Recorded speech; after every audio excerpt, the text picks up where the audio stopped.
Welcome to the show. I am extremely excited to have special guest RJ Singh on the show. RJ, welcome to the show. Wow, what an amazing introduction. I literally wanted to jump out of the chair right now and start doing push-ups. That thing was off its head. How good was that introduction?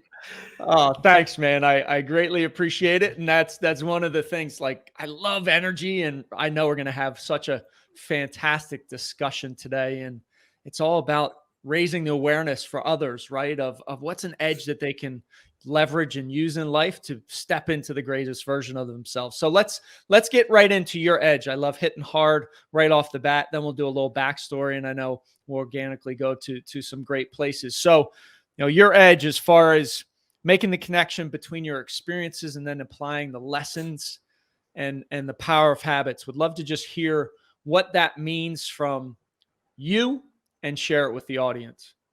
Yeah, man. So thank you for having me first off, Jeff. Really resonate with what you do. And yeah, we had a really good conversation the other day. So for me, I'll unpack what that comment means. I think we all have a deep reserve of what I would call our experiences, and how we view those experiences differ from person to person. Some people have the ability to view that deep well of experience as a platform that they could leverage in all areas of their life. So drawing on those experiences, those illustrative examples of overcoming, of when we were resilient, when we were able to push through, when we were able to figure shit out, when we were able to overcome, and then apply that to other areas of our lives. And that ability to do that, the ability to draw on that deep well or that reserve of experience, is a habit. And it's a psychological frame, right? So it's not a physicality piece. It's the ability to use your psychology in a way, use your visioning in a way to relate where you've been before to the situation in front of you, and then draw upon that to do what you need to do to just get shit done. That's a superpower. And unfortunately, not a lot of people have that. Like, you see high performers, or maybe they're workaholics, but for the sake of this conversation, let's call them high performers at work, where their output, their skill in their craft is remarkable. They're very good at navigating their craft, but they're like severely overweight, Right. or they've got dysfunction in other areas. They haven't been able to make the connection between what makes them great in the behaviors that they're leveraging in their craft to other areas in their life. They've compartmentalized their success. And there's a lot of that. And I think we need to probably redefine what success looks like and what high performance looks like. But the ability to draw upon your experience, and then leverage, I suppose, adaptability in different circumstances and different domains in your life. That takes skill, but that's a superpower for sure. I love it. And I love how you said the ability to call on that experience, call on maybe a deep, dark time. Maybe it was a success, and leverage that in certain areas, because I definitely see it where people are crushing it at work, but they're 60 pounds overweight, or they come home and they abuse alcohol and they can't stand their family, or their wife can't stand them, their kids can't stand them. And there's just that disconnect between crushing it in one area and then being at that peak level in other areas. So, that being said, how did you discover, come up with it? I know you had some dark periods in your life. How did you really uncover this and then lean into it yourself? Yeah, I'll answer that question. I'll preface it with this, based on what we've just talked about. What could look like high performance to some people is really an individual running away from. So there's really two positions that make people good at something. They're either got an attitude of running towards something with passion and enthusiasm and curiosity, or they're running away from other shit. Hmm. And through running away from other stuff, they they they they focus on certain things that make them feel better, and they may look very good at it, but it's coming from a very dark place. And that's why in other areas of their life they don't have that level of performance, because they're not their performance is driven in that one domain through fear or insecurity or a need to feel better. It's not a positive energy that's making them good at what they do, hence why they can't replicate that generally across other areas of their lives. Now, I uncovered all this stuff through my own, like, I'm a practitioner like you, Jeff. Like, I'm not an Yep. academic. I'm an academic person, but I'm not an academic. I was a hardcore addict, methamphetamine, very young. Got caught up in the meth wave in the early mid '90s. I was in school, Okay. in high school in California, very close to the Mexican border. Meth took the streets by storm. Grew up in a working class and then middle class family, but I don't think any of us, I was 17 at the time when I became addicted to meth. Mhm. Like, that's a really hard drug.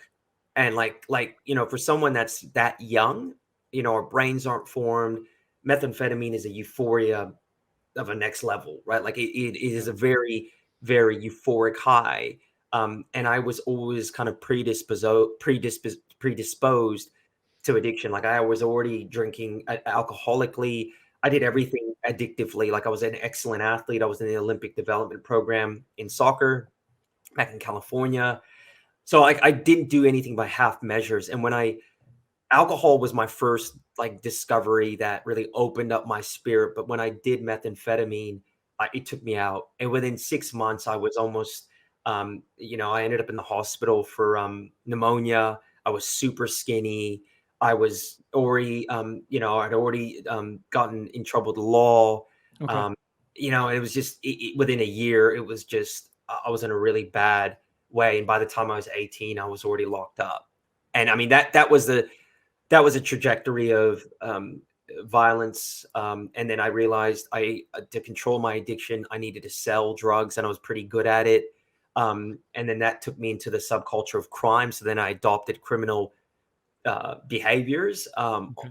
and that's how I lived until I was 26, bro. Wow. Uh, and um, and so that was my darkness. Mhm. Ultimately, at 26, the United States government did not want to renew my green card. I'd never become a naturalized citizen, although I lived there from the age of 3. And then Okay.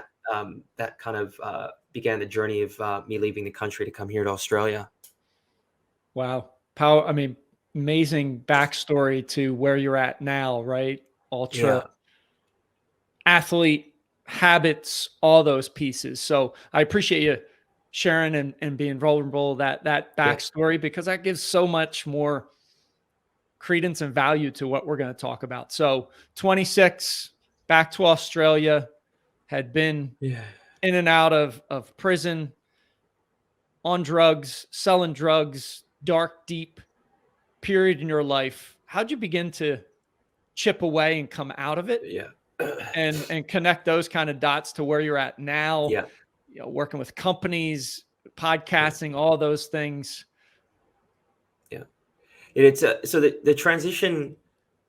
We had this conversation offline. Like, I told my dad at the San Francisco airport prior to leaving, I was like, I'm going to sort my shit out. I had a degree. I lived a Mhm. dual life in California, particularly by the time I left. I was, you'd come to my house to buy drugs, but there was a big business degree on the wall. Like, I was just Okay. warped. Like, in my Yep. mind, like, there was this real duality going on, and so I'd done a business degree in a really good school in San Francisco, but by night I was operating on a different level in the tenderloin there and running around crazy. And so I told my dad, look, I knew I had enough self-belief and enough like polish to know I could put it together, Okay. right? And so I did come to Australia, told my dad I would change, got drunk the whole plane ride, landed in Australia, immediately moved to another state like the next day. And within 2 months, I had a job. I was in sales. Um, and it was like I couldn't even make an egg, right? Like, I was completely unskilled in living. My mom was calling me to make sure I was waking up for my job. But like, it was like I had never lived like this, right? And Mhm. there was no way to go back to selling drugs because I had no, like connections there. And I didn't want to Right. do that. Right. My drinking got really bad. And Okay. what made it worse was that because I was now operating within the normal structure of life, the hangovers like were really bad. Like before, I didn't have to cope with that because I could sleep all day or whatever. Now I'm operating within expectations of normal people in normal society, Right. and I ended up moving, and so things got really bad. And I guess the culmination of with being in Australia around 18 months, I got 3 DUIs, and I Okay. was facing another. A situation potentially going to a jail or prison, particularly Mhm. here in Victoria, they take it very seriously. And it was at that moment when I realized I had this kind of out of body experience where I just saw everything for what it was. And I could no longer like I couldn't, I just knew that if I went to jail, I couldn't look at like how my mom and dad would feel that I left Australia. They couldn't see me there anymore just to come here and now have to come and see me locked up here. Right. And the thought of that brought me to my knees. I know I no longer had the ability to face these kind of consequences anymore. Like I just did not have it in me. So I made a decision to go to AA, which I've been Okay. to before. Um, and I made a decision that irrespective of whether I went to jail or not, I think this was the biggest decision I made. That irrespective of whether I was going to get sentenced to jail, I'd go in there sober. I would Mhm. not drink until then. Okay. And I think that was the first time I made a decision based on principle. Like irrespective of before I would have just got continued to get drunk and be like, well, in 4 weeks I've got court. I'm just gonna get hammered and be in denial and whatever happens, happens. But like I Right. wanted to be sober for those 4 weeks because I wanted to just what for whatever reason I wanted to feel like I was going to change. And so I went into AA, but something else instrumental happened. At the same time, I was a sales rep for a privately owned company that was quite dynamic, and this and was a natural teacher, had a unique ability to teach. He'd set up the grad program in this firm I was in. He Okay. was young. He lived in San Francisco, which was ironic because that's where I'm from. He loved San Right. Francisco. He was moving across as into the business development from CFO space, and I got drunk um, one night, and this is prior to me making the decision to stop. Like this is all culminated around the same time, and I had quit at 5 a.m. Just randomly sent him a text message. I don't know why, and Right. we had caught up, and I told him my whole story. Mhm. And I think I was crying out for help. I think the reason I sent him this text message at 5 in the morning drunk was I knew what kind of person he was. And we caught up and we had a coffee and I told him my whole story, like everything. And he said to me, and without, I paraphrase that, like, you've got something special. Like there's something within you. Cause like I had a lot of ability. Mhm. But I was burning out because I had no skill.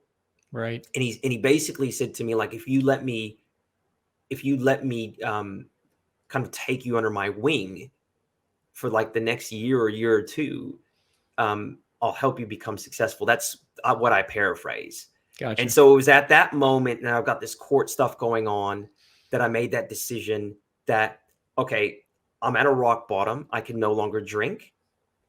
It's no longer an option. But then someone's presented me a better alternative. That Mhm. was the key. Like Right. I had now an alternative identity to work towards, right? One that was more Right. positive and successful. And that was it. That was it. I was on my way after that. That was the beginning. Nice. Well, kudos for you reaching out, even if it was in a drunken state at 5 a.m., crying out for help, pouring it out to someone that was equipped and had the ability to see your greatness inside, or those things that you brought to the table that he admired and knew that you deep down had inside, and then making that switch. So okay, you went to AA, got sober. What's the next steps? And then how did you pull from that, build Ultra Habits, do what you're Yeah. doing now? Yeah. So we built that firm. We grew over 100% that year. That company's just sold for 300 million. And I then became a competitor of them, and so him and I Okay. became competitors. I became a partner in my own firm, and we competed. And I've just exited that firm Okay. literally last week. Um, and so I started to do my own thing, and it I became very good at that craft, and I continued. I realized the process of getting sober was so hard and so transformational. It was a crucible. It was an external event that forced me to grow. So I started to create them. So from there, I went and did an MBA, executive MBA at the toughest program here in Australia. It was a 4-year slog on top of working, and Okay. that was transformational. I then had a child, which we know children are transformational. My wife Yep. asked me to do nothing for 6 months. I started ultra running after that 6 months. That was the next crucible. So then it was a Okay. focus on going from the mind to the physical. And after about 3 years of ultra running, that's when Ultra Habits was born. And Ultra Habits was a culmination of everything: my love of business, my love of ultra running, my what I learned through sobriety. So this whole mind, body, spirit connection, and Mhm. it culminated into Ultra Habits. And what I had realized by this point, that I'd always been a servant to habits. Even when I was addicted, I am very much in love with the process, but the process can be killing me. Right. Or you know, or it can be enhancing me, right? Yep. So that was how Ultra Habits was born. And Ultra Habits is like, I'm not a life coach or an executive coach. I would consider myself a facilitator, almost an educator, right? Hmm. Like you, I'm an interested practitioner, and Right. curiosity guides me with these conversations and study and research, and I then facilitate that information to the world. So that's where and how Ultra Habits got started. I still very much run. I live in the mountains. Trail running is a part of who I am. I've been sober a long time. I help other alcoholics. I help other addicts. I have a love for business. I now go into businesses and help them improve their habits to grow. So there's Hmm. also organizations have habits as well, right? So Right. um, yeah, so all this at Ultra Habits is a culmination of just my experience, right? That's to your original question of like, how does experience serve us, and how do you make the connections to help you move towards where your true north? Yep. No, I love that. And so let's bring up the alcohol piece, just because something to give you a little backstory. I mean, I Yep. think there's a large part of society that might not be the alcoholic per se, but is a abuser on the weekends, right? They're the weekend warrior where they're pounding Fridays and Saturdays. And that was me in my late teens and college, really bad, and then followed my 20s and 30s. And this year I finally had enough where I said, I'm not going to have a sip of alcohol for the entire year. Good And man. it's been transformational for me just to not have any of that in my system. I mean, you talk about the mental side of things, but I feel like it's so pervasive in society. It's like we're different now because we don't drink. Where everybody, what is it? I forget the number percentage of people that actually have drinks every week. It's just interesting. What do you think about that piece, and Mm, mm. Yeah, how it keeps how it keeps people stuck, right? Because yeah. that's a habit, right? That you're doing it every Mm. weekend. Yeah, and I recently wrote an article in Forbes about that, but more in the Mhm. context of organizational performance, where Okay. like, how does a party hard, work hard culture really impact, and even within the best cultures, like after a Christmas party, there's always drama. Someone's always done Right. some dumb shit, said some dumb Right. shit, touched somebody inappropriately. Like, it's just Yep. always there. I feel like even if you're not an alcoholic, and like one has to self-diagnose, particularly between a hard drinker and alcoholic, I would say it's about how you feel. And after that, like I know people that drink hard, but don't have the guilt, shame, and remorse the next day. Mhm. I think that what is distinguishing an alcoholic is they in their heart know they're enslaved. Mhm. And when you've lost the choice, you go into a deep depression over that. And you feel that the next day in the form of guilt, shame, and remorse. I've got friends that drink hard and tomorrow's another day. Like they Right. literally feel like shit, but they take it with a grain of salt. Mhm. Now their performance is impacted, but Yeah. performance is not their highest value, right? So like it's about your value. Like you cannot, in my view, have your highest value is optimization or sorry, you know, your high, if your highest value is performance, um, alcohol should be cut out of your repertoire, because particularly as you get older, you've got 7 days a week. You get pissed on Saturday or Sunday, you are subpar probably till Wednesday. So Right. Yep. you've already lost 3 days of the 5 day work week.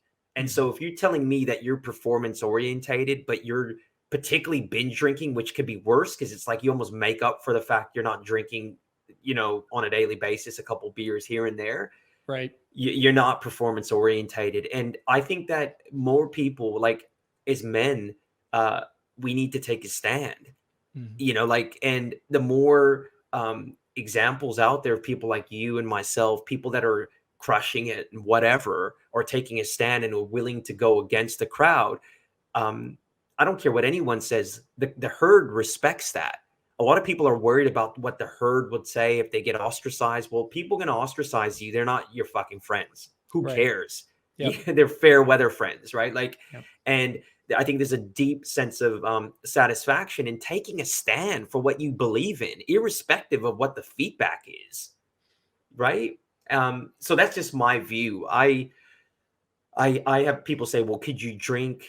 Well, maybe, but would I be living in an optimized way? No, certainly not, because I would never just have a beer anyway. That's just not my style. I'd be hammered and sick for 2 days out of the five, right? Right. Yeah, no, I agree with you. I mean, if you're looking to operate at the highest level, peak performance, optimize your life, that's really the deep question last year around this time I asked myself. And I said, what is that kryptonite? What's something that I can cut out to do it? And Good man. I'll tell you what, I mean, 11 months into the year, I mean, I've kicked ass physically, mentally this year that I quite honestly haven't in the last 26 years with alcohol involved in my life. So it's been pretty eye-opening for me. And I love how you said take a stand, right? Because when so many people are unhappy, depressed, society, stressed, anxious, Mhm. quiet desperation, but they're all going down that same path and they're doing those things. That's where Yeah. you, myself, we all need to provide visibility that there's a different way and you can choose different and you can choose to step into the greatest version of yourself for sure. Like, mate, well said, and like that's bang on. And I think like life is difficult enough from a psychological perspective. We don't need to compound that with alcohol. Right. Right, like, you know, like, I've been sober a long time now, like, maybe 13 years or something, and, like, and I still have, you know, my own battles and my own demons, my psychological conditions. Like, if I were to put alcohol on that, I'm exacerbating it's fuel to the Right. fire, man. Like, Right. you've gotta, you know, being a human is complex Mm-hmm. because of the psychology piece. We're not animals. Like we reason, we interpret, we hurt, we have all these complex functions going on psychologically, and you add alcohol to that, remove even the physical stuff. Like we just can't navigate life effectively. We can't parent to the best of our ability. We can't husband or wife to the best of our ability. It's just not possible in my view. No, I would agree with you. I mean, I heard something the other day and you mentioned science earlier, like average adult has 60,000 thoughts. 80 to 90% of those are negative. Yeah, 95% of those negatives are repetitive. And imagine yeah, adding a little yeah. alcohol or a little That's something it. else to it. You are fighting a losing battle and you don't understand the impact it's having on you on a daily basis for sure. Yeah, 100%. Love it. So what are a couple things you can share with the audience you love doing on a daily basis? Maybe they're stuck in a rut. What's one or two ways to get out? Yeah. And then we'll wrap up. Yeah. I move my body every day. I have to. I think the physical element exercise is basic, but real, and we need to do that. Developing the power of reflection, so journaling. Some people may be, they can't sit with themselves yet. It's too hard to meditate, maybe the time or whatever. But like reflection, I think is important. Reviewing your day to see how you are traveling and how you can improve your conduct. And I would say the third thing is creating good habits in the morning. And so a program. So like really, I won't tell you to wake up at 5 or 6 or 7 a.m. because it's based on when you sleep and your work schedule. But I think having a real solid program to face your day so your day isn't thrown upon you is very important. So be intentional the night before as to how you're going to go about your day. And that really starts in the morning, having a program. So I'd say those three things: move your body, journal, reflect, and have your shit together in the morning. I love it. I love those three things. I practice them, and you're spot on there. RJ, where can people find you if they want to look you up? Yeah. www.ultrahabits.co. That's CO. Website, everything is there, man. Awesome. RJ, thank you so much for your time and being on the show. Thank you so much, man. Thank you, Jeff. Thanks for listening. Thanks for watching. Have an amazing, amazing rest of your day. Rise, fight, love, repeat. Get after it. And I'll talk to you soon. Thank you for listening to your Hidden Edge podcast. You are now part of the movement, part of a tribe who's on a mission to uncover their hidden edge. We're stronger together, so please share this. Show up with one person in your network that you want to help. Together, we can empower others, and connected, we can make a dent in the universe.